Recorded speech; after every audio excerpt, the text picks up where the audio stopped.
today we're at ACW Training Academy, and I'm here with professional wrestler A.K.A. Salem Crane, the Freak Show Killer.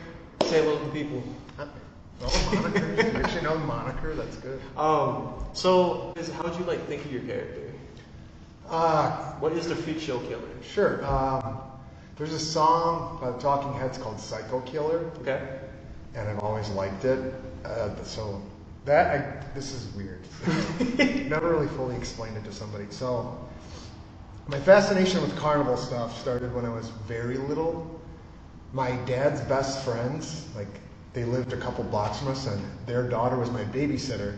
They were professional clowns. So I'd get dropped off at their house. Usually once a week. My dad played in bands growing up, so he was always touring with his band on the weekends. So I'd go there, and then I'd learn fucking balloons and stuff. So it was just the best. I learned all that, and then I didn't care for roller coasters much. So when they tried to get me to go to carnivals and stuff, I gravitated more towards the games and learning a little bit about carnies. Yeah. And it just slowly developed into this thing. And then I'm also influenced by the music side. There's a band, some fans catch on really well with the face paint. I just enlarge it. But I'm really into the band Avatar. The lead singer, Johan, paints his face very similarly. No copyright infringement. But yeah, snowballed into that. I just kind of meshed all my worlds together. And with the name, I had so many ideas when I was starting that I just went to a notepad and I wrote a bunch down and was kind of just crisscrossing. And the Salem witch trials were always a fascination when I was a kid. And then A.K.A. Crane from the Headless Horseman. So I was all of a sudden, those just matched on paper, and it's a big old light bulb went off for myself. And then that, the main attraction was an easy one that I fell on for a moniker that I use once in a while. Some of the other guys like to go by Freak Show. It can be a common thing, but I'm the real one. That Freak Show Killer, I just like. It looks good on merch. It sounds good. Yeah. And did you design your gear too? A lot. So I'm not the greatest artist. I can always see stuff in my head really well. Yeah.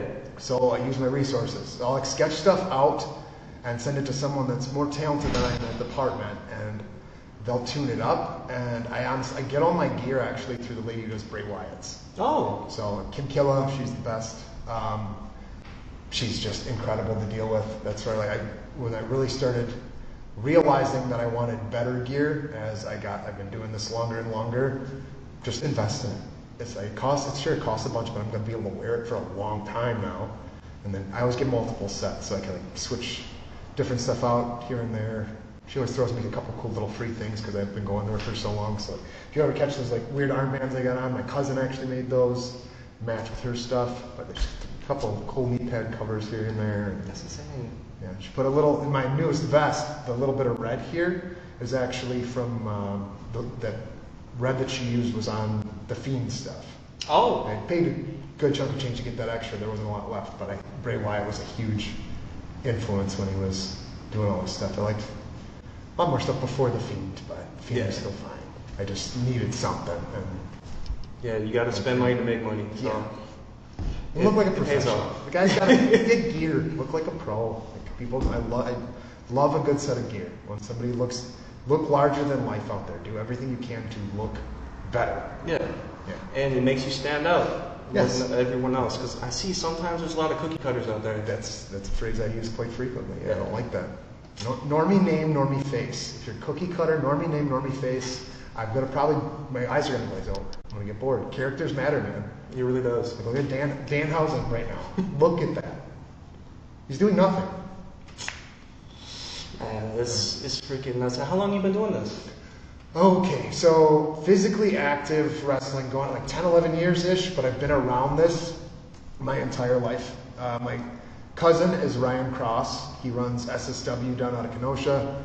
Big Chicago guy. Used to travel all the time when I was growing up, so got to learn it a lot from him. First bit of wrestling I ever watched was with him.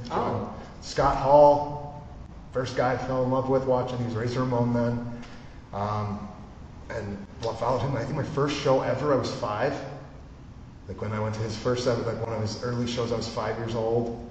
And then I was just around the indies. That's where I met Hornswoggle for the first time. He was short stack back then. So Yeah. he had his stupid dreadlocks, and he's horrible. He's Bro, horrible. white guy with dreads, bro, it just doesn't work, man. Not dreads, cornrows. Cornrows? Yeah, cornrows. Still not right. But. And like, is it true that some people say don't meet your heroes? Is that a true phrase? I was actually, the first time I heard that from somebody I met, ACW had brought in Bull Dempsey shortly after his NXT run. Yeah. And got to talking with him, and he actually said that he had some stories. I don't want to, I won't fully bury anybody, but it does apply in certain situations. Yes, absolutely. There are some, like my time with Bishop Dyer and Baron Corbin most recently, one of the best times I've ever had. Jerry Lawler's the nicest dude in the world. Really? Nick Nemeth was incredible to deal with. That one I thought was going to be like, he's just going to tell me where to be, what to do, and we got to do it. Had a bunch of fun. Hodgepodge, like an open, we just played with each other in the beginning of the match, felt each other out, and then went crazy. How much planning did it go like beforehand for that? How much planning for that one? I mean, we talk stuff out. Where I try even kids coming through the training academy, it's like early on you're really gonna see guys that need every detail. I just helped a kid here a couple of weeks ago that had to do the old DDP thing where he had notes on his phone. And some people need that memorization at first, and that's fine. Yeah. But you gotta get to a point where you can audible. You have to be able to hear the crowd and audible in those situations to make everything matter more. If the crowd wants something else, I'm gonna give it to them. I'm going to call it in there, and it works. So it takes so many reps to get that comfortable, I think. And it took me a long time to hit that. I used to get so nervous before. I was like Jimmy Fox on any given Sunday. I'd be dry heaving before a match. Yeah. And now you don't get the nerves no more. I was, and this too. I was told, one of our other trainers through this school, and you never stop getting nervous. You just got to quit. It's not like, I don't perceive it that way. Yeah. When I have a huge opportunity, something big, I don't call them nerves. I'm so confident in what I can do now. I know I've gone toe to toe with some of the best in the world. It took me a long time to get that confidence level around too. Wrestlers, it's so much self-doubt and questioning yourself. If you have one bad match and then you follow it with another one, it's also you get so in your head, can I even do this anymore? Me, I was so bad. If I took a little time away from wrestling and come back, you start getting in your head so strongly. But no, for nerves, honestly, I don't get scared of anything. Yeah. When I'm in the moment, I don't care about, I've done a lot of dumb bumps, a lot of crazy stuff. Been thrown off the top of 2 steel cages just in the last couple of years. Shit. It's just in the moment, in the moment, I genuinely have no fear. Yeah. And I think that kind of ties into what I was just saying with the reps. When people are so in their head when they're out there that they're thinking about what's next, it's a sense of fear. And when you can eliminate that, for me personally at least, it opened up a whole new wave. Yeah. I really found myself when I was able to just be in the moment. I'm genuinely just in pure flow state when I'm performing now. That's good. You just focus on that person. You don't really pay attention to what's around you. Oh, is it the crowd, the noise? I think Yeah. You can feel it, you can hear it. Yeah. But I'm it's such my own world and bubble with my opponent that I'm doing my best to make an absolute moment happen for the people watching. That's what I care more about. I can do all the crazy moves, you can do all the stuff, but if they don't remember you after, nobody's gonna care about how the match ended typically. I love AEW's product. I love all the stuff the guys can physically do. But everybody still talks about the Stone Colds, the Kanes, the Undertakers, Raven, those kinds of people. And you leave a lasting impact with how you portray yourself. It's not about the moves to me anymore. It was for a long time. It's still I spam shit sometimes, but I care more about the feeling something and that character feel of being something different that the people around this ring don't see every day. Yeah. You gotta be different, be weird, be out there, make them pay attention and not be on their phone. Exactly. Yeah. Was there a lot of thought in your entrance? Oh, evolution. Yes. My taste with music. Okay. When I'm picking out a song, whether it's for one of my video promos, my entrance, if I'm helping somebody else with their music choices and they're pitching stuff off me, I've used the phrase curtain point. Okay. I need to be able to visualize, so for like when my entrance hits, every single time since I've switched to this Colossus song for I think 5 years now, there's this exact moment that it's going to hit and everybody knows I'm going to pop it. I pop the curtain, that's my curtain point in my head. So I visualize that. Like me and Ethan Matthews, we debuted together in a group when we first started. And we had this metalized version of the American Horror Story Freak Show that we found. Yeah. And we worked with Nathan Gust and looped it backwards. It's like it plays, it's really creepy. And it's got the perfect curtain point that when we had that, I loved that music. Spectre actually used that on me at our last program before his Water City big match with Jay Lethal. So yeah. It was cool to hear that music while I was the person in the ring and seeing somebody there. But yes, to ultimately answer your question, I'm obsessed with the music aspect. Yeah. And the biggest thing for me is that it sets the tone audibly for what they're about to see visually. It really does matter. Is there anything like that you want to see your character like be in the future? Do you want like a group? Man. Do you want like? I would love the job at this point. Yeah. Some people can perceive it as delusional all they want. I don't care. I have no plans to ever stop doing this. I don't care how old I get. I take great care of myself. I work out all the time. I put so much effort into it. And again, I have been around it my whole life. So if there is a time where it doesn't happen and I'm physically unable to perform, I'm going to find another way to do something else. You go through those waves where you're really, really bitter at it. At least I have. I mean, you hate it sometimes, but you still love it. Like I had to take just last year. I had to like really check my own head. I was really angry at several people. Then I did a lot of looking inward and figured out myself, and it was like how I was reacting to what I was putting it out there. I was getting back what I was putting out there, you know? Yeah. And I needed to do a lot of healing in that aspect. And in that process, someone you recently had on this was Kevon Lee. Mm-hmm. I talk to that kid every day, and I adored that guy. And he probably knows better than most. It's him, Gen Z kids, and Spectre really saw me turn that corner and find my love for it again, and going back to all the New Japan shit that I just fucking love. Like, I am the biggest Kenta Kobashi mark on the planet. I love Kenta Kobashi. I have watched him and Samoa Joe more than probably anybody on this planet. That match I've watched on repeat. It's my favorite wrestling match ever. And it just brought me, I got goosebumps again for like the first time in years.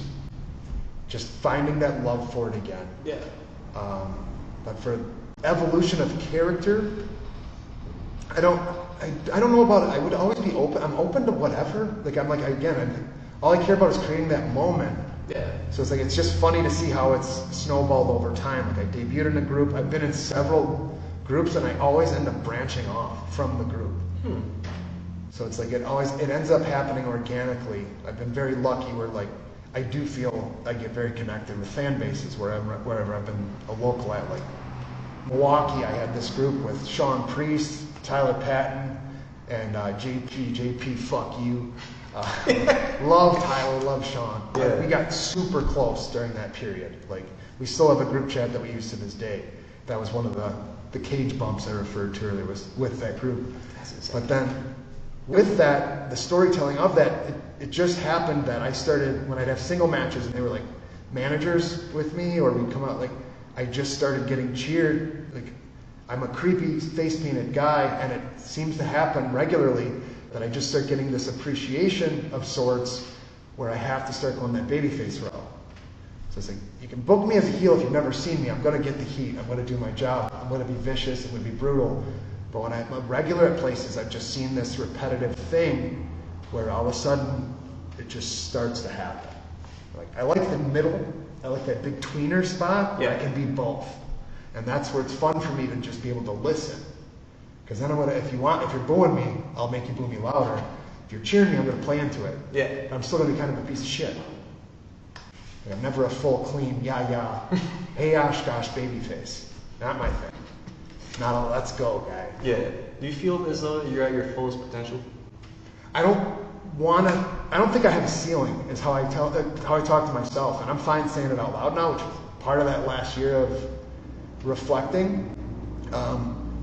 Physically, people can think whatever they want. Like, maybe I'll slow down a little bit. Maybe I have slowed down a little bit. My pacing in this bitch right now is the best it's ever been for my matches. I'm like, my opponent, I don't blow them up. I don't get blown up.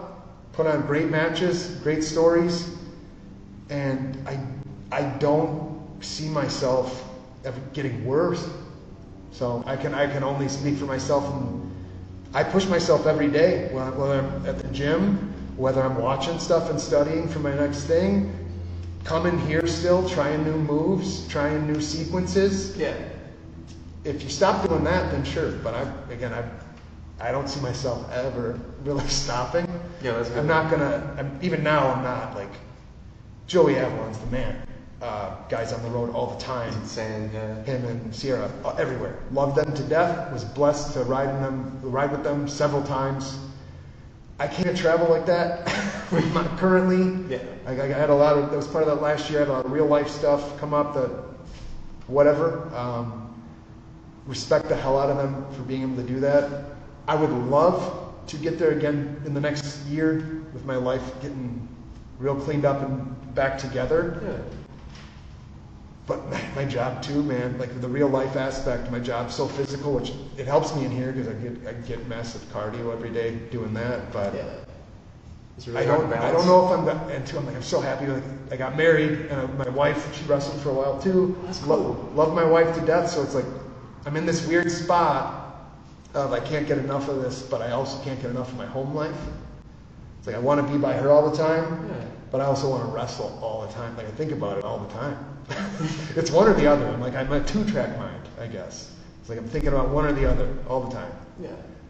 So it's an everyday thing, finding that balance. I've done really good at it this last year. Like instead of being out, 2 to 3 shows a weekend or even 1 a weekend, maybe I'll do 2 a month. Yeah. Maybe 3 sometimes, but I can the double shots, like doing 2 or 3 in a day anymore. I don't know if I have any of those left. I only did 3 single digit times. I don't ever want to do that again. The summer's got a lot of fair shows, so you can make that work. I don't know if I ever want to do that again. I love it, but when I'm out there, I put so much energy into what I'm doing. It takes a toll on you. To do that multiple times in even one day. I don't ever want to underperform or feel like I'm not giving as much as I could have if it was just the one. Yeah. And did your family accept you wanting to be a wrestler? Yeah, I think because my dad being a musician, I had getting into it. I played sports forever. I was really into film and movies, and then see my cousin do it for so long. I started a little later than most kids I see come through here. But if I would have started when I see a lot 18-year-old kids coming here, I didn't start until I was 24. If I would have started at that age, I would have been horrible, like a piece of shit. I was not in the right mental space to handle what this business can throw at you. Where 24, I was still figuring stuff out, but I had a much better head on my shoulders. Yeah. Family, they never had anything negative to say. They just kind of thought it made sense. I've always wanted to do something in the entertainment aspects, especially when I got really into film. I was touring colleges when I was 17, 18 out in California because I wanted to get into film so bad. The New York Film Academy at the time was at Universal Studios. Got accepted there, all excited, but for a poor kid from Racine, Wisconsin, $60,000 a semester was not happening. My God, that was at the time. Now it's gotten so much better because all this digital stuff, you can just do it online. Yeah. But from being a content creator, you can teach yourself so much now.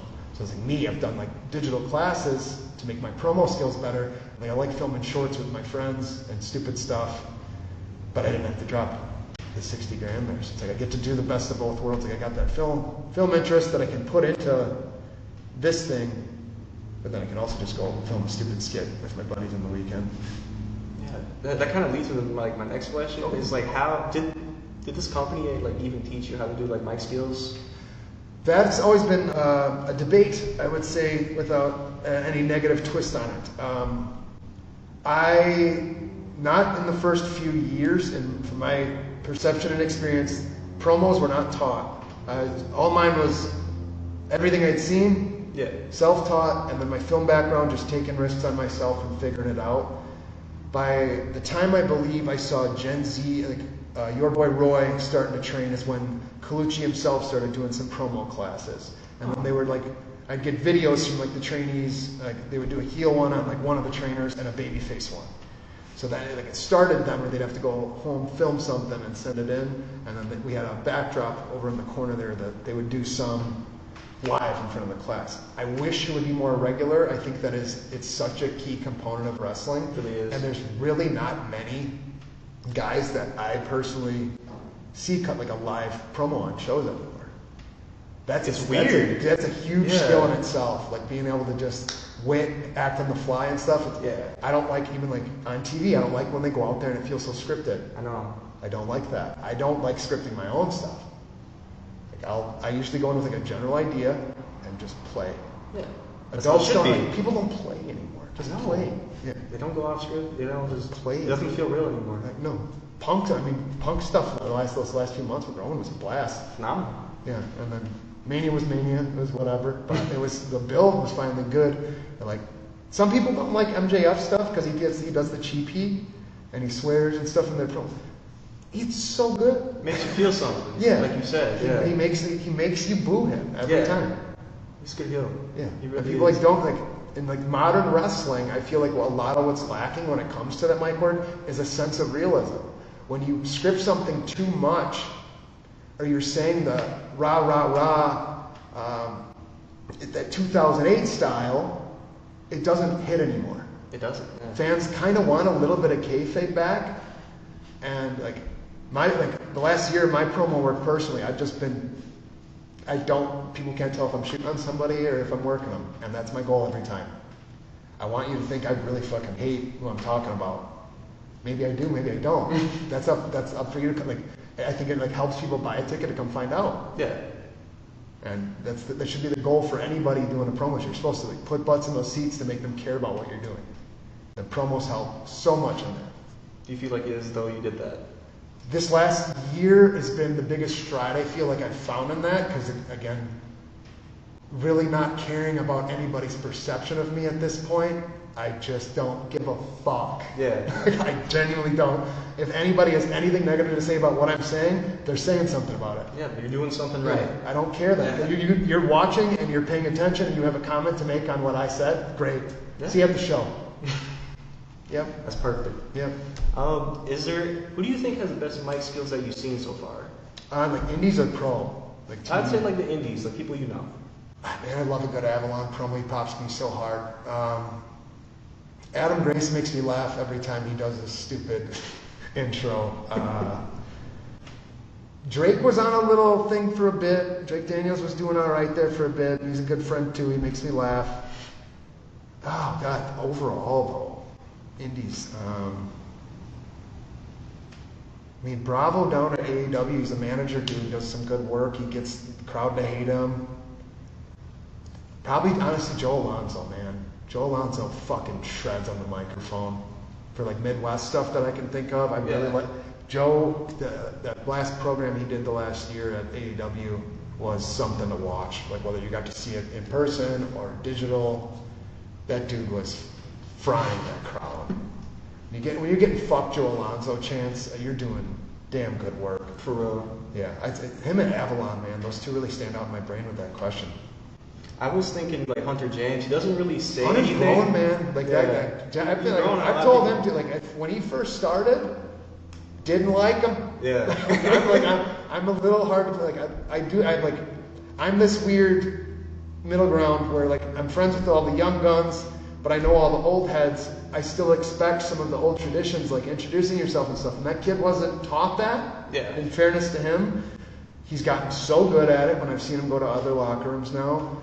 But I remember the first time I actually was in the back and heard that kid cut a live mic thing, and it was with Colin Brooks, who's a very dear friend of mine, and he murdered that promo.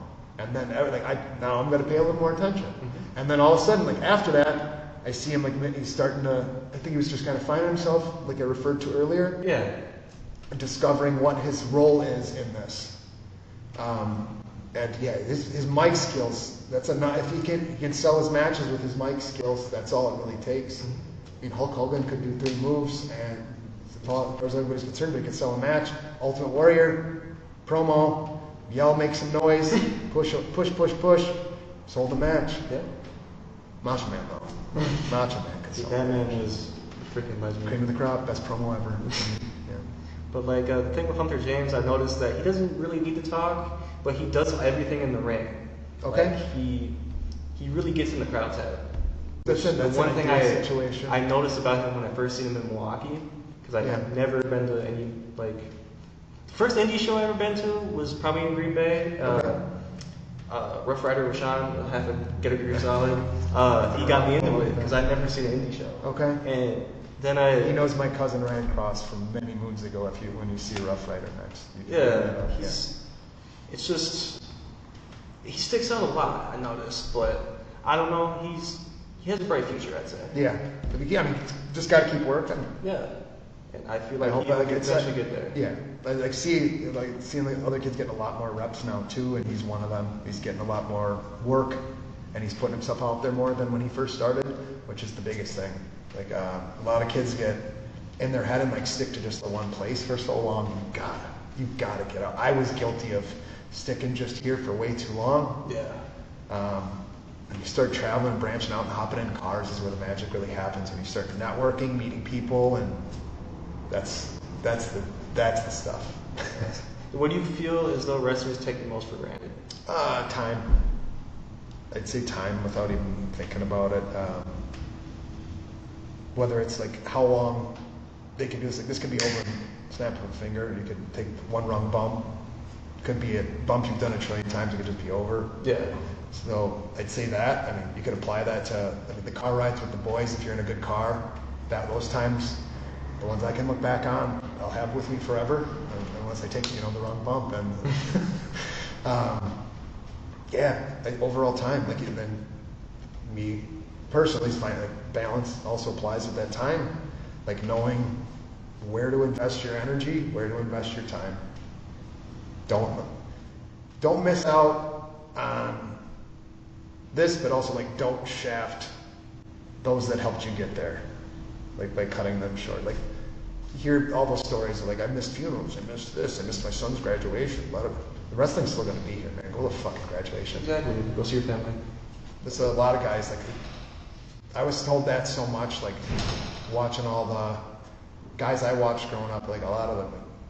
Not saying that they said this, but the Ryan Crosses, the Marche Rockets, the Vic Capri, Rough Crossing, Yabo the Clown, all those dudes, Dave Rydell, like watching all those guys, and then even coming up, like Cujo this way, like seeing all the guys up north when I moved up this way. Nick Colucci, I heard stories from some of those individuals, names, I don't want to point any of them out, but they missed like key moments of life, and that applies to that timepiece for me. Like I learned, thank God I learned that from hearing those stories, but I'm going to do it my way. I'm going to apply my time my way. I'm not going to do it the way they did it. Yeah. It's going to be my way, and what I have found now, I like very much. And still figuring it out, but I think we all are. Yeah. I think that's energy, just life. Yeah, it really is. A lot of people say that you're like one of their biggest mentors. Who's yours? Ryan Cross, Vic Capri. For wrestling wise, I mean, Ryan Cross, that's, again, I wouldn't be even remotely interested in wrestling if it wasn't for him.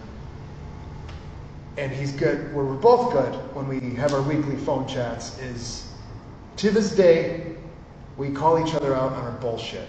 For a long time, I was a fat fuck with wrestling. When I started, which sucked because I played sports forever, and then like when sports were gone, and I was like trying to figure out, oh my god, what am I gonna do? Working retail, I'm eating like shit. Yeah. All of a sudden, I look in the mirror and I'm like, what happened? Yeah. And I'm a balloon version of myself. Like I was a skinny basketball player kid, like toned, never too muscular, and then Cross called me out on it.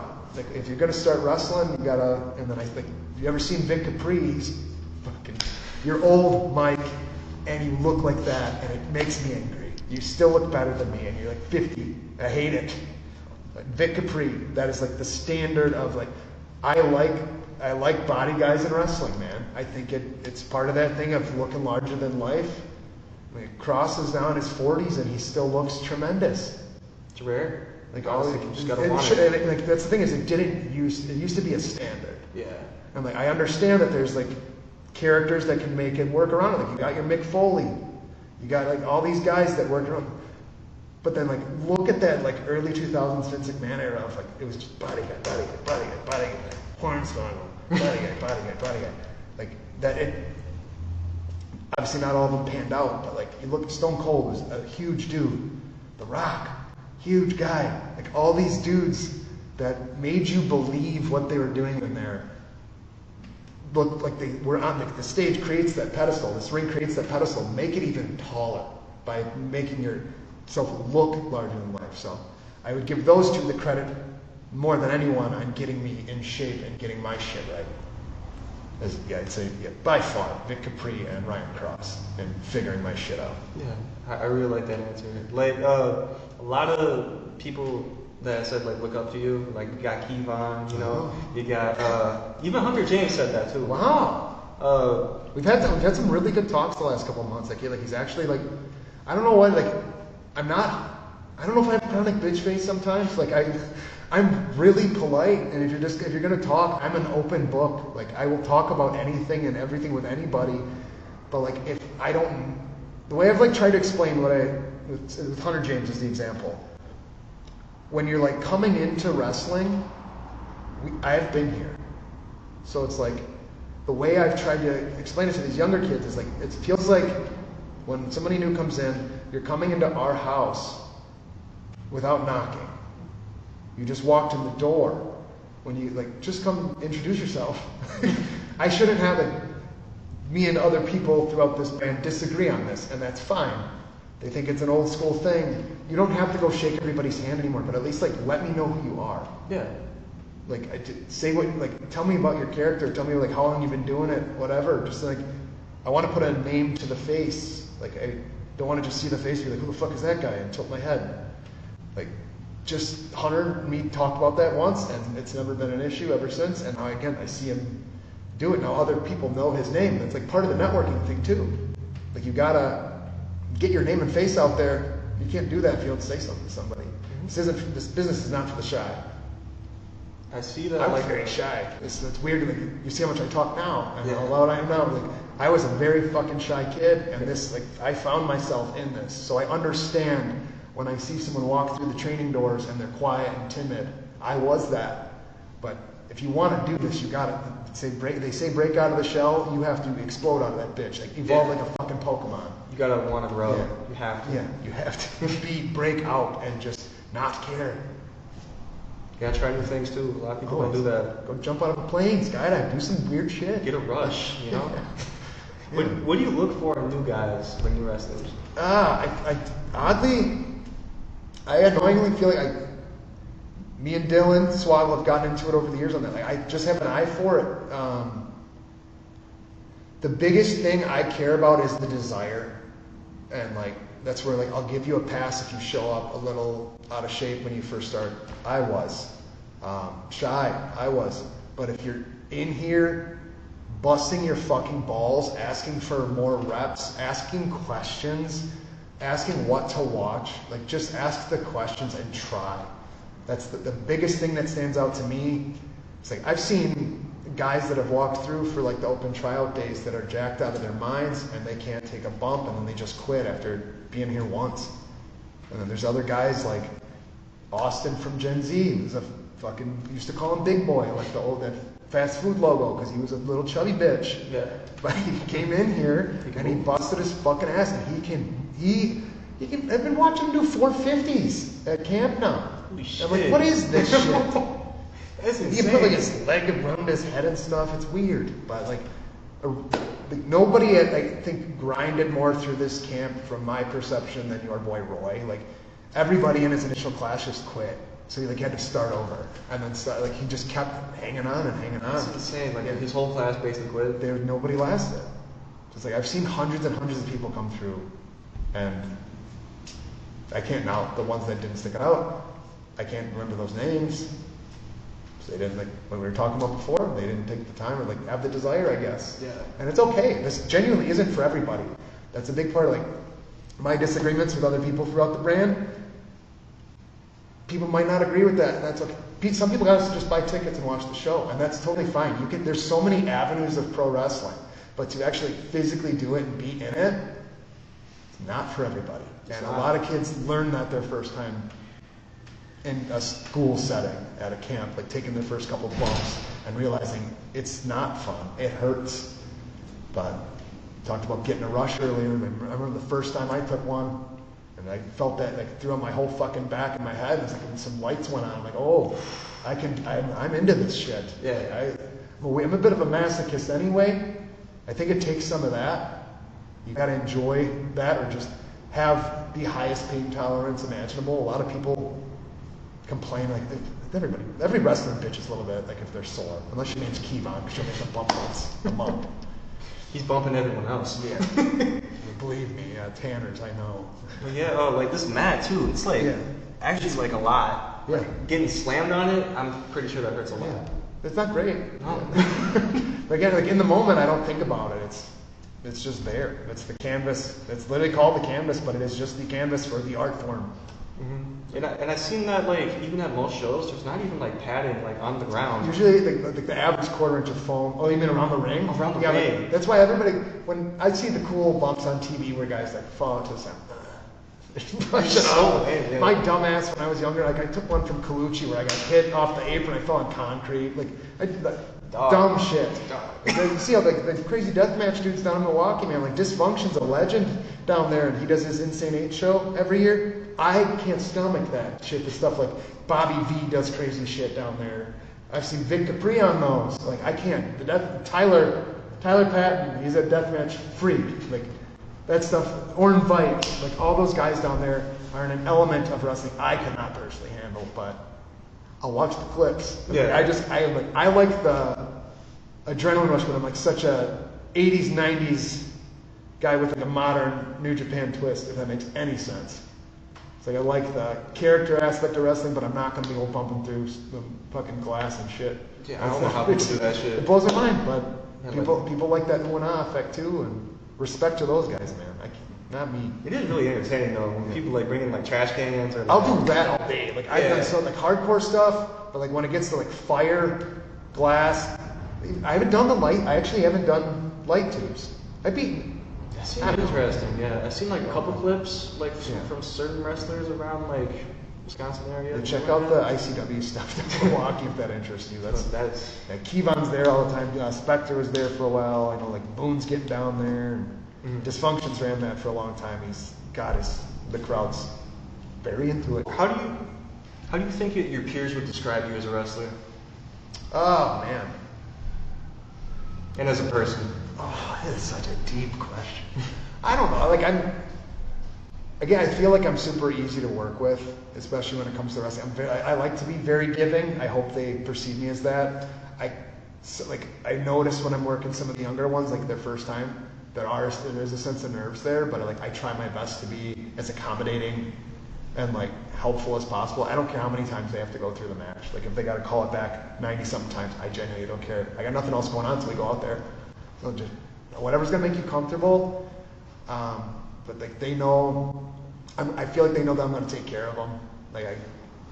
We're gonna go in, be safe, get out, be safe. We're gonna fucking make it look like we're absolutely killing each other. In some matches, like I'm working someone like Kevon or Spectre, or me and Drake have hit each other real hard a lot of the times over the years. Like there's just that level of trust that is instilled.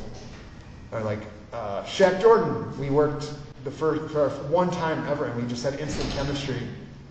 So like I'd like to hear what someone like he would have to say in that with your question, I guess. I think. What are you chasing? I don't really know. I don't think there's like any goal at the end of the rainbow that I'm necessarily chasing. I would love to do this, like not have a normal job. Again, people may think it's delusional. I don't care. I love the AEW product. I got friends that are there that I'm lucky enough to have gotten to know a little bit over the years. If it fell into my lap or things turn out the way I see it in my head, that's where I would probably flourish the most in my eyes. Or Japan has been like the biggest goal ever for me. I would love to go wrestle in Japan. I think there's not a character like mine. Yeah. Like Evil was like a big thing there, but now he's gonna have some new name in NXT, and like they don't have really many characters there right now. I think they don't do much for NXT. Like they barely like ever move up. It seems like, and if they do, they're just so. I think some people like will use the term oversaturated just in wrestling in general. There's hundreds upon hundreds just in the Midwest of us to choose from for your show. You want to book me? Great. You don't? That's okay. You've got a bunch of other flavors to choose from. I always tell the kids Baskin Robbins. That's my term with wrestling. Like, even with whatever you watch. Yeah. Like you got all these other flavors of wrestling. We were just talking about ICW. I don't watch deathmatch wrestling. A bunch of other people do, and that's awesome. It's wrestling. So if people are watching it, that's great. I'm sitting over here watching reruns of my Kenta Kobashi matches at home, and I'm happy as a clown. So like that, I'll watch that again. That Samoa Joe Kenta match on repeat and be happy as hell. And then I'll go like throw on the newest episode of Dynamite because I just want to see some crazy fucking shit that Kenny Omega's doing. Yeah, you want to learn something new. You always grow. Will Ospreay, Kenny, I love those guys. WWE, I take a lot in the film side of it when I watch their product. I think there's nothing. It's engineered to perfection. It's a fluid machine. It's just not. I would obviously never, if that ever magically fell into my lap. I'm not stupid enough to say no. I'm just hyper aware that I don't think I would flourish as much there if it were up to me, like I had any choice.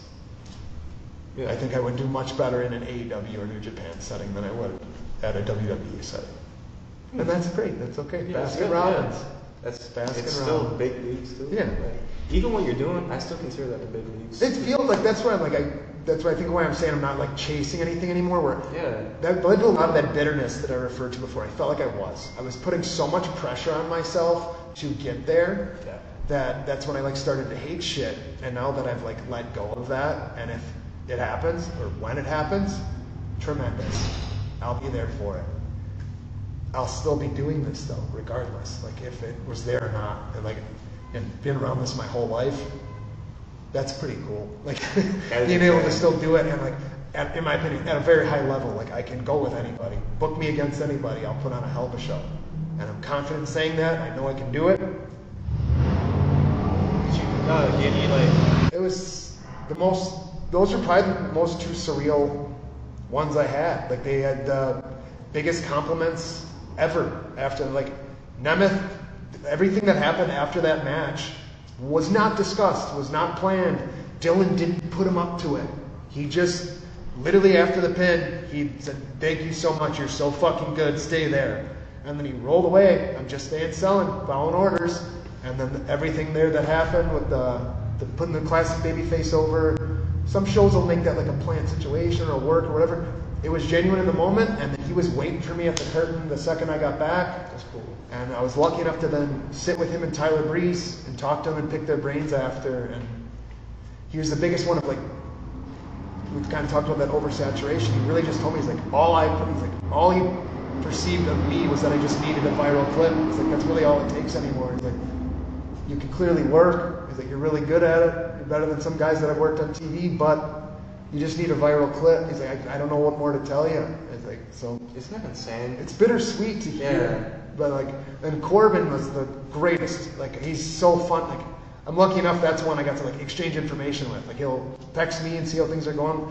We didn't really talk a ton about wrestling before he went on. We talked a lot about just life, and he was a big guy before too, I was. So a lot of diet talk, and I'm really into the fasting element. I've done a lot of fasts and stuff. He was just getting into it as well. So we talked a lot about that. And then we had such a great time out there where a lot of what we did out there was just working with each other, feeling it out. And taking the end of days was on the bucket list, man. That I love that. Love that finish so much. Like I was lucky. Just the same within a 3-month period, I got to work him, and then I had Dijak. I just worked Dijak in March, so it's like I got the 2 skyscrapers with MLW right now. They've been tag champs. That's insane. And the Feast Your Eyes was another one. I was like, I want to take that someday. I see it in my head, and it fucking happened. Yeah. It was awesome. There was another one. It was when the Meet Your Heroes thing you asked before. Those 3, absolutely meet them. The best. Dijak was incredible. Incredible. I don't want to rank them though. Don't ask me to rank them. I love all 3, and I don't want to rank them. Is there any wrestlers that surprised you, like physicality or learning the game quicker than others? Like guys coming up that I saw? Yes. Ooh, learning the game quicker than others. I mean, Kevon's worlds ahead. Look at now, he's getting booked everywhere right now. He's 2 years in. Proud of him. Yeah. We always give him shit, but he's not everybody's 6'5", 300 pounds. So he's got that definitely in his corner, but he's also learned how to just navigate this. Like it's not easy. It's really not easy to navigate, and to like be genuine through the process is very difficult. That's for me. It was an issue. I don't want to play kiss ass to anybody, and like you see it, and it's fine. And that works for some people. I don't want to live that way in my real life, therefore I'm not going to apply it in this world either. It may have cost me things over the years. I genuinely don't give a fuck. But like other guys, like Kevon, not saying that he does any of that. He's just really learned, and he's one of those ones that asks so many questions, and like he's one like he rode with me so much when he was first starting, when I was doing like way too many shows on the weekends, and he got to meet a lot of people I knew, and like that's one I would vouch for. Like, there's so many guys like that I would vouch for. Like, Adam Grace has been doing this forever. Like, he's 17. He started when I think 17 years old. He debuted. Him and Colin Brooks are on the same time, and he's only 29 now. Oh, I thought he was like 22 this whole time. He still looks like a baby. He does. He looks cooler with the beard though. I wish he would get the beard and keep joining me in the stash game. He's another one too. Like when I was coming up, he started before me, and he was younger than me. So that was like for me, I'm like, I got to ask this young kid the questions, but he's like, I see him at these places throughout Wisconsin that I would like to explore. And he was super welcoming of me when I first came about. Jordy Lee was another one that really was, like my first ever thing, him and Avalon pulled me aside after, like I was just in a battle royal. And they pulled me aside after to like help me with punches in my forearms and stuff. Like Avalon and Jordy, like at the time when I'm like brand new, I'm like, oh, these guys, I see these guys in all these places. And it's just awesome. Gen Z kids are everywhere right now. Shaq Jordan gets around. Jack's serious, dude. That dude's insane. He wrestles so much. He wrestles so much. It blows my mind. Like he just sent me a link of him versus Quinn Whittick at Sheboygan.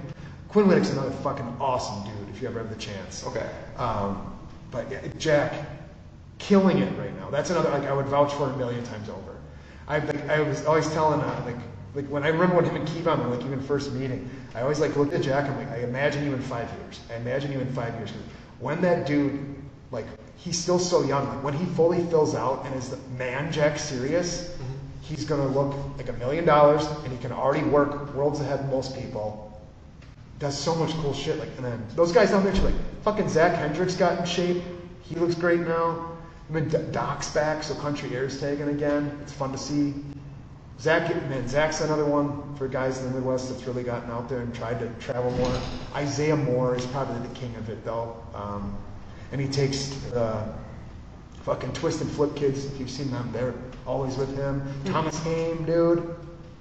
All those guys, like the Indiana group and a lot of people from Detroit that I see that'll just like hop in one car. Benjamin Trust is another one I'd love to name drop. He's fucking dude to make those 6-hour drives one way just to wrestle and then go back home the same night, not want a hotel. Another one, he's another happily married dude, so I always enjoy seeing him because it's nice to see in wrestling. Guys aren't trying to live the rock star lifestyle, they're just doing it because they love it. I like that they put their ego aside too. Yes, yeah. And like, when they don't, I don't want to talk to you when you don't, dude. Yeah. Like, if you're going to be a fucking cock, I don't want to deal with you. Exactly. Like, I noticed that a lot of people don't want to, I don't know how to phrase this, but like, They don't want to be like the main guy, but they just want to help everyone else. You know. They can be, like, I don't know how to. I mean, they're giving, I guess. Yeah, like, Yeah. They don't need to be the top guy, but they're like Helping everyone else around. yeah. Yeah. Like I think that's where like my closest circle in this, where we really help each other, is we all want us to all succeed, but like I want to be fucking better than you. Yeah. Like I'm gonna have the best match on the card. If somebody in that group isn't following suit, we're calling you out. If you're not fucking busting your ass to match us or be there, like whatever show I'm on, wherever I'm at, like everybody should have that goal in mind. And also like the other one that's weird to find that balance is like knowing your place on the card. Like you don't want to be the opener and take 25 minutes from the rest of the card when you weren't given that time and take it away from the main event. But you still want to, if you're the open, do the absolute best with it that you absolutely can. Don't go in the back after your shit and be disappointed that you didn't try hard enough. Something can go wrong, something cannot click, something could look not that fluid, but if you put all the energy and effort into it that you had, cool. Leave it all out there, every time. Yeah. If someone's seeing your match for the first time, what do you want them to see? Fucking brutality, dude. I pride myself in my strikes and how hard I throw myself on this mat. I will butt my dick off to this day for most people. It takes a lot of maintenance and a lot of care in my body when I'm not in it, especially like daily maintenance nowadays. But I want them to be fully invested and remember me after. Like absolutely remember that. Who's that guy with the face paint? Like that or like amount of times I've been at a new place where I'm lucky enough to I have a store that I keep in my merch bag. So they'll come up if their first time seeing me and they're gonna buy something. And that's awesome, because now they're going to have something where, whether it's something like a magnet or a sticker, one of my little photos, if they did my dollar spin wheel and they won something, they're going to now remember me going forward. And if they're going to see me on a poster for something else, they're going to remember. They're going to be there. Yep. Yeah. That's the goal. Sell those tickets. For butts and seats. Well, who do you feel is the most improved? I know you said Hunter James before. Oh, God, improved. Oh. It's so hard to like look at all. There's a lot of people, so yeah. Most improved. I mean, watching Lauren Lockett's been pretty incredible. She's been going crazy. And she sends me her matches still to this day and asks me for notes. And that's like something I've never told. Like my wife knows this, and I don't think I've talked to like many people about it. I just think it's just a nice bond that we do have, and seeing her actually like take my advice and notes and put them to use, I'm there for it every time. It's hard because it's like Lauren was already really good, but because I see the improvement by taking notes and asking, like not even just me, like asking other people for advice and like knowing the network, I put Lauren pretty high on that list. Hunter got me with the mic work.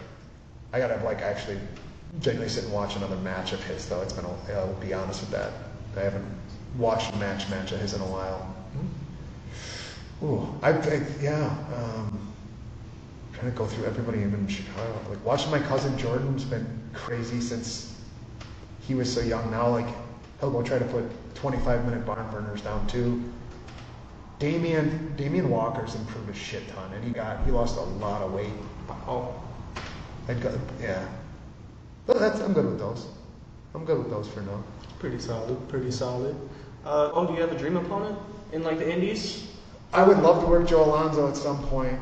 We've never gotten to do that. Mance, I'd love to work Mance Warner. I mean, I'll work with anybody. I got lucky enough, me and Warhorse finally got to knock it off the list about a year ago. That was awesome.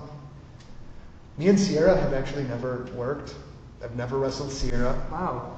Me and Avalon have had quite a few dances that it's always nice when we circle back when it's been a couple of years, because I like to use them as like, it's always been like a measuring stick for me. Like make sure I can, like, that guy can just fucking go still. And when we work together, I think like magic's there. It's easy. It's really good chemistry. We both talk the same inside, like communication. It's just easy.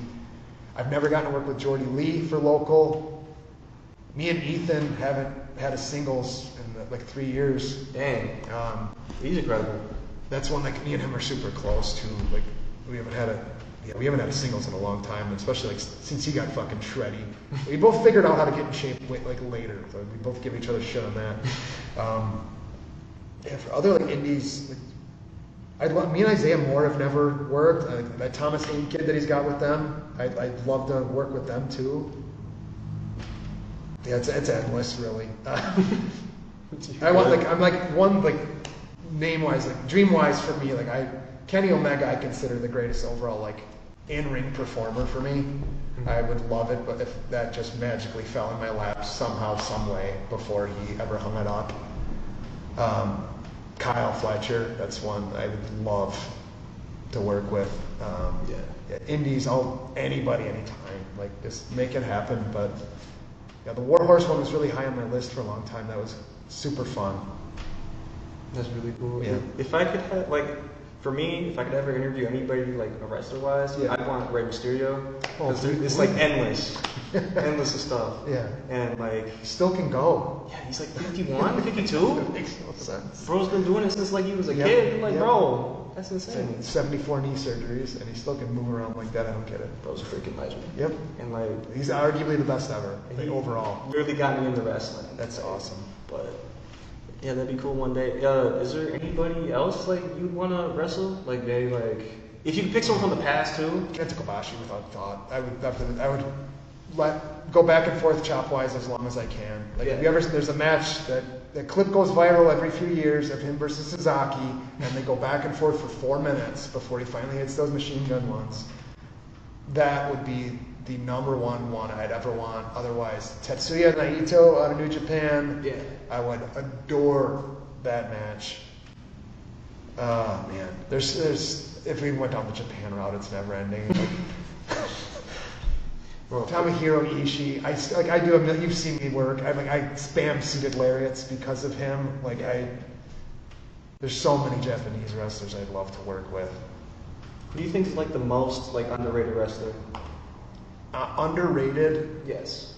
From either the pro, like I would say because you both are pros. From like TV Yeah. to indies. For me, I'd say like a Kofi Kingston.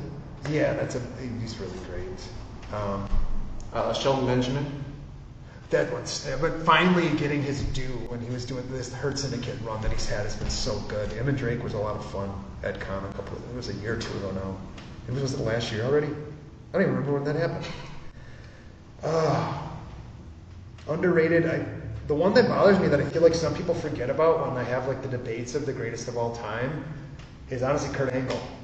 He's up there. I know people like know how good he is, but for some reason, like several conversations over my life, he's forgotten. I would put him in like top 3 talk. Like, Is that Mount Rushmore? I would probably put him up there. He did everything. Especially when he started doing the comedy stuff with Edge. Like wearing that stupid little hat, and then go. When you said Rey Mysterio, he popped like to the front of my mind. That SummerSlam match they had is one of the best things I've ever seen. Insane. That open is the best ever. And they had. I remember hearing that you hear the stories on that match. Like Ray and Kurt didn't know how like they were going to gel at first, and then they go out and make pure magic happen. Exactly. Being able to like do flips off the rope is freaking nuts. I don't know how you learned that, but I don't know either. Underrated indie, like Wisconsin wise, I think I'm hoping when he comes back from his injury, everybody can remember how good Spectre Kid is. Jaden Mercer's damn good. I like the Ninja Dragon. Brock Hall doesn't get enough credit for how good he is. He's really great. He's so good. He's really good at making people hate him. Yeah, Really good. like even like in ring, and now like he's really started to find his way with like working out more, and he's like looks the best he's ever has, and now his new gear looks tremendous. This new Doctor Who's thing he's doing, he like reinvented himself to a point with that. Like, yeah, I don't know. The list just keeps going. You know? There's a lot of guys that I wish weren't like oversought. It really does suck, but deep down, you know. Again, there's hundreds upon hundreds of us to choose from. We could be here all day. Yeah. Is there a moment that stands out the most to you? For like overall career wise? Yeah. Honestly, I wrestled Big Vito a couple of years ago. And I did not expect that match to be as fun as it was. Like even meeting him was so wild. Like he's still so good. He's in his 60s. He looks like a million. He's still got his amazing tan. Still does the full Italian gimmick. Dang. He was so fun to work with, and he like brought back his old hardcore gear that he worked in against Terry Funk for like just our match. He like surprised me with that day because my cousins had luckily told him like I was actually a fan of Vito with his hardcore shit. Yeah. And we like, do you ever get to go on like Wrestling with Unicorns? Caught the best clip of us doing his cone spot in the corner where he stuffs a traffic cone between your legs and hits it with a baseball bat. Yo. And I just sold it like a cartoon character. Like that clip went crazy. I think the Nick Nemeth one really is when I talked earlier about finding that confidence. Not to hurt anybody here with like being trained here or like how I was brought up. Yeah. He gave me that confidence that nobody prior had ever given me. And then for that to build and be reiterated by Baron Corbin. Baron and I have had like some of the best talks that really got my mental positive on myself. Like he really got me to see myself in a much better light when it comes to this stuff. And then I followed that up again most recently with Dijak. Like I'm like getting these cool opportunities that I'm getting to knock off. And I'm making sure now to like, I was so bad at it for years, of like just taking the picture and actually asking some questions after. Like those three luckily happened organically, and then they wanted to talk with me as much as I wanted to talk with them after. And they all like, luckily had positive things to say. Like there's a few in the past that didn't, like, but I even like hearing the negative things too. Like honestly, my first one ever. Some of the boys want me to expand further on this. My first ever experience in an 8-man tag was me and that group I had debuted with. It was our first ever 8-man, and we were working against Swoggle, Bogger, Colucci, and Hurricane Helms. I don't know, it just didn't go well, man. It didn't? It was such a bad fucking match. It was so shit. And like now it's luckily like a running joke with a bunch of my buddies now. Like Jordy Lee will just text me so randomly, "You ruined Hurricane Helms' career. You ruined Hurricane Helms." Damn. Like Randy Fitzsimmons, who's probably my like nearest and dearest, like who I do the Wrestle Bash stuff with. We write it together. At my wedding, his wedding gift was a Hurricane Helms pop, like Funko figure. And it sucks because it's like after that, like after how bad the match went, Hurricane was nice to me. Yeah. Like I had an okay experience. Ethan, I don't think got any shit either. Yeah. But the other two guys we were with, just oh god, it was so hard to watch after and during it just just didn't go well. I can't fucking. That's horrible. I don't want to like Hurricane just had. We all had a rough day that day. Yeah. To put it the nicest way possible. Not a good match. We should not have been in that spot, in my opinion. It was booked that way. We didn't ask for the booking. We should not have been with someone of that caliber yet. Sorry, Jordy. I know. It's your favorite. It's literally Jordy Lee's like favorite wrestler too. I think that's why he's so good. Yeah. Damn. It should have been like him and Avalon could have done something with him. It would have been great. Yeah. But, like it was an experience. I could go on about it forever. It was just that was like the hardest way to break in though. Like it was such a big crowd, such a big moment, and the match genuinely could not have gone much worse aside from somebody getting hurt. One of the kids got a little fucked up, but he was okay after. He was okay. That's good. But how many people were there? Like a lot, 1,000. Yeah, dude. I hate seeing those photos too. That when I was so fucking fat, then I had long hair.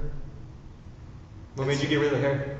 I just one day was talking to my now wife, and I said, "Should I just shave my head?" And she just said, "Go for it." She told me, "Go for it," and then I just did it. Just rocked it ever since. Yeah, it's easy. Like I just got to do the thing once a week.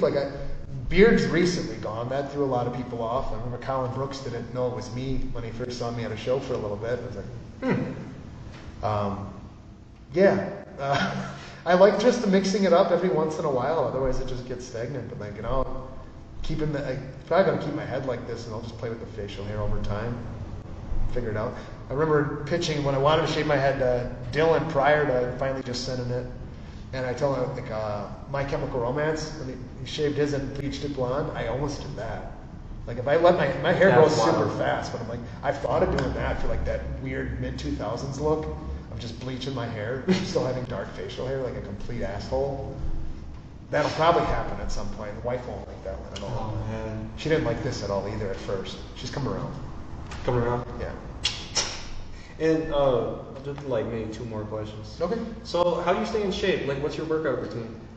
Oh, okay. I mean, everybody will go on and on about diet, and that's all fine and dandy. That's like, I have done everything with food. So like I've done the counting macros, the calories, I've done prolonged fasts, I've done it all. Be mindful, like at the end of the day,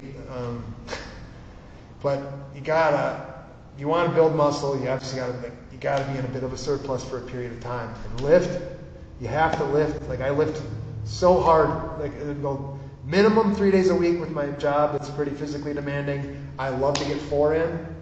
You find what you like for like split wise. Me, I do an upper day, a lower day, and I got one for just the arms. I cycle through that. If I get to another one twice in a week, great. It just keeps rotating. I don't look at it as like a week thing. I just keep my workout 3 split going. Hit cardio, specifically for in here. I love if I can find a good fan bike. It sucks, but I like torturing myself with like 20 seconds on and a little bit of time off. Recently just decided that I wanted to run a 10K for the first time because I've never done it, so I've been doing a little longer runs lately. I've never done one, so I'm doing it in June as a fuck it to try it, just for some new challenge and some new goal to knock off. Finding a form of cardio that you like. Like I've done the stereotypical bodybuilder cardio where you just walk on 10 incline, 3 speed, half an hour. That's like maintenance level. Like I got to do that after every lift. If I can't skip the walk. If I do, that's when I feel like a little bit of schlubby, a little bit of weight will come back on with how I eat. Yeah. But yeah, just be active. Like I start every day with this morning routine that I've like tried to show a bunch of the guys to. Like drains your lymph system, gets your body moving. A lot of people don't realize we are electrical beings as individuals. Like you gotta get some fucking joltage in your body to like feel yourself, and you do that with motion. You have to move every day. You do. Like people like so like every morning, quick. I start with just like hops. I do that. I just set a minute timer. Do hops, body waves, alternating arms. I added Cossack squats, like shifts, because my hips get so rough driving in a semi all the time. After that, trunk twist. Do some McGregors where you slap your chest like that, or rotate back and forth. Golf swings. And then I do some marches where I slap under my leg, and day starts. And wakes me the fuck up every day when I get up with my 2 a.m. job, 3 in the morning. Insane, bro. Oh my god. And then get rolling. Do you ever feel like skip. Do you ever have like a match before like all that? I mean like after, I mean? Oh yeah. How do you like caffeine, brother? Me and Bob, Chris Bogger, we're big iced Americano guys. Yeah. And me and Ethan Matthews and Drake will just yell fresh pots whenever we get a fresh cup of coffee. The caffeine addiction is probably never really going to slow down for this stuff. But I get my blood work checked. I check on the heart. I'm in great health. I'm in good health. That's good. We'll keep it rolling until there's an issue. Yeah. Yeah, it's good to stay active. I always try to like get like 20,000 steps a day. Good. Like in the morning before I go to work. But do that all the time. But now I'm trying to find like another path, find a new purpose, hoping that this get somewhere someday. So I'm striving any way I can. You're doing the thing. Yeah. Just keep doing the thing. I don't want to be like cookie cutter like everyone else. If you ever watch YouTube, they all sound the same. You know that? Like, comment, subscribe. Yeah. I'm horrible at it with even like posting my stuff. I completely understand. I don't like asking for any of that shit. Yeah. I just want everything to be different. Yeah. Like I hate that they all sound the same. The intros are all the same. So I really, me and like my group of friends love the Basement Yard guys. You ever watch them? Yeah. Joe and Frankie, dude. They're the best because they're genuine and real. They do their thing their way every time. And now it's like spammed into this Santa Gato Studios thing where they just play games and make you laugh. I think it's because they're making themselves laugh. They're doing what they want to do. Because that's like, I think a huge key. Like, you're doing this because you like it, not because like you think it's just, you like conversation. Like when we first met, you just want to have actual, genuine conversations with people. Mm-hmm. Just keep doing it and it's going to work out. Yeah. But just follow what you want to do. Yeah. even like do my research too. I want to ask things that people normally don't get asked. They always get asked like, "What's your favorite match?" You know, or like basic shit. Yeah. Like I would love to have Swoggle on one day, even if it never happens. I know he hates hearing the same shit all the time. He What's gets his favorite match? Yeah, he's gotten it forever. For me, if that ever did happen, I just want to talk about the indies. That's it. Sure. That's it. I want to know why he does this. That would be actually really, I'd like to see the answer to that question. Because I did try to talk to him a couple times, but I understand he's a really busy guy. Yeah. Same with you and everyone else. Thank you for taking your time on the day to do this. It really does mean a lot. And where can we see you next? Like, where's your next matches? I took this weekend off to get ready for next week. I got the ACW WrestleCon against Mr. Swoggle and an Oshkosh Street Fight. So that's next. Can't wait to see that. I'll be there, meeting some new people. I'm sure there's gonna be a shit ton of people Yeah, there. I hope so. Chill. Yeah. Like, I've never been to one of these, so They're a lot.